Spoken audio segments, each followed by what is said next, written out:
Alors dans un premier temps, on va apprendre à configurer le logiciel pour éviter les petits problèmes que vous pourriez avoir avec l'utilisation d'une carte son interne ou externe ou d'un contrôleur MIDI. On va également apprendre à modifier l'apparence du logiciel et on va se concentrer sur les principales fonctionnalités des préférences d'Ableton.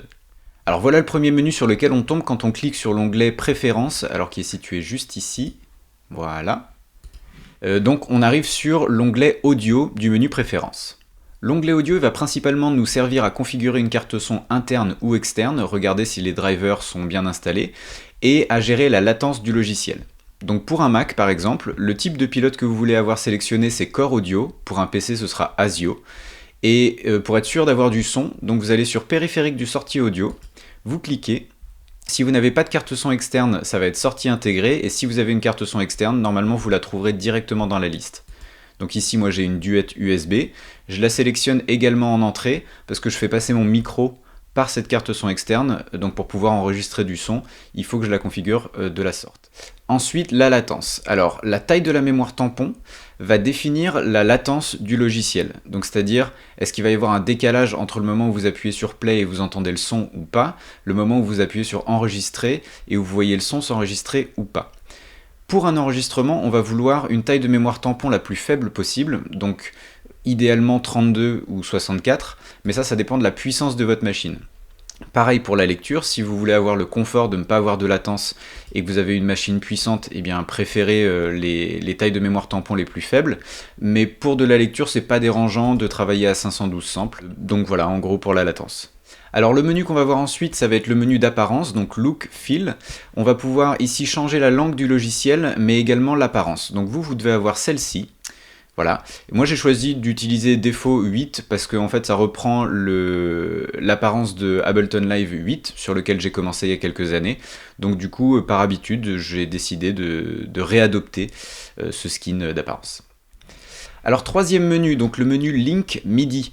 C'est ici qu'on va pouvoir s'assurer que notre contrôleur MIDI est bien rattaché à Ableton. Donc vous pouvez voir qu'ici moi j'utilise un push.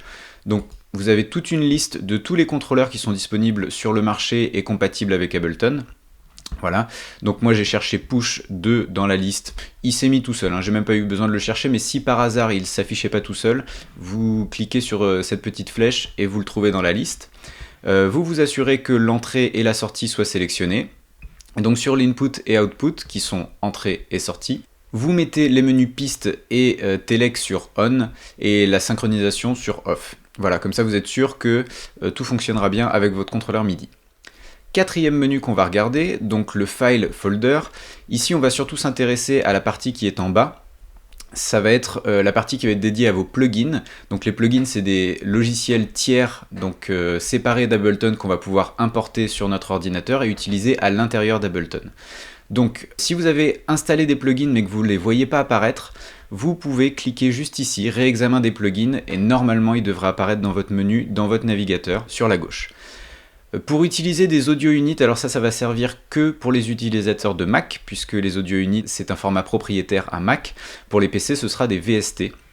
Donc vous allez cliquer sur utiliser les dossiers système de plugins VST. Vous pouvez avoir les deux sur Mac, vous pouvez avoir uniquement les VST sur PC. Et donc le cinquième et dernier menu auquel on va s'intéresser, ça va être le menu CPU, et on va bien s'assurer que le support multicœur est enclenché pour pouvoir profiter du logiciel dans les meilleures conditions possibles.